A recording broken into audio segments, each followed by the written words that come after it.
सतनाम साखी। जय झूलेलाल।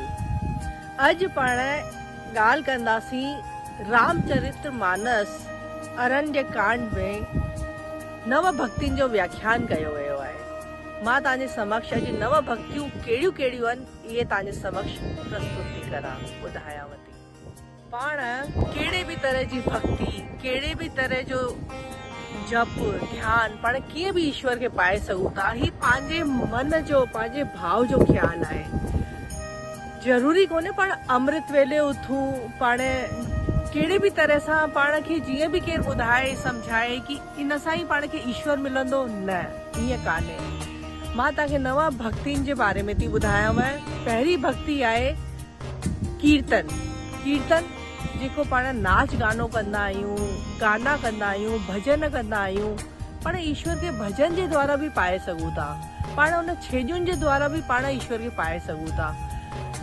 कंहिंखे छेजुनि में, कंहिंखे नचण टिपण में, कंहिंखे उन में आनंद ईंदो आहे त तव्हां कीर्तन करे सघो था।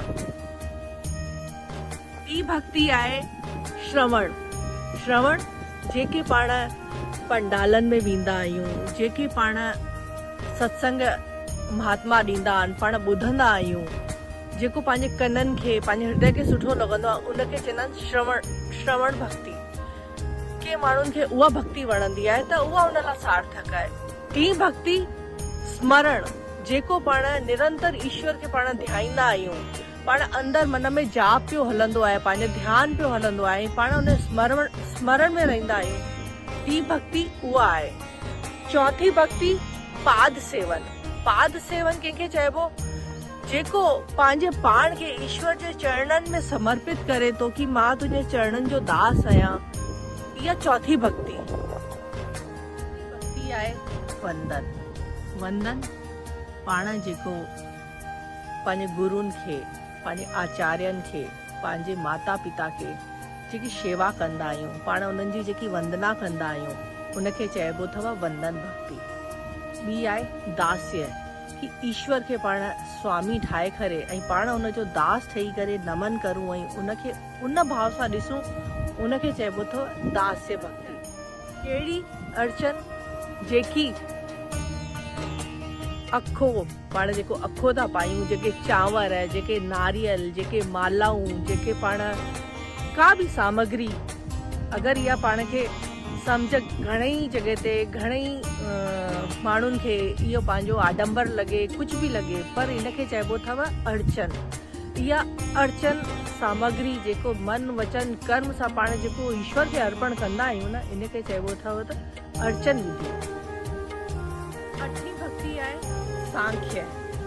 सांख्य जेको अर्जुन कृष्ण के पंहिंजो सखा ठाहे, दोस्त ठाहे, ईअं ईश्वर के पाण पंहिंजो सखा सम्झूं, दोस्त सम्झूं कि मुंहिंजो परम मित्र आहे, मुंहिंजी हर वक़्तु मदद कंदो।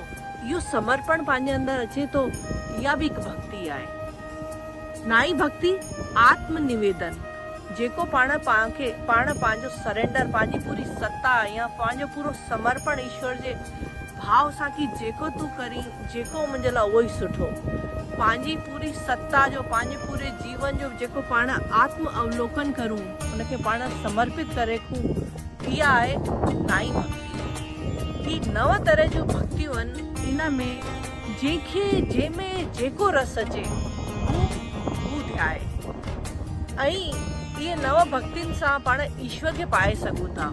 त ही कॾहिं भी कोन्हे कि पाण अमृत वेले उथंदा आहियूं, या पाण पूजा पाठ जेको न कंदो, या जेको नालो न जपंदो, या जेको मंदिरनि में न वेंदो त ईश्वर कोन मिलंदो।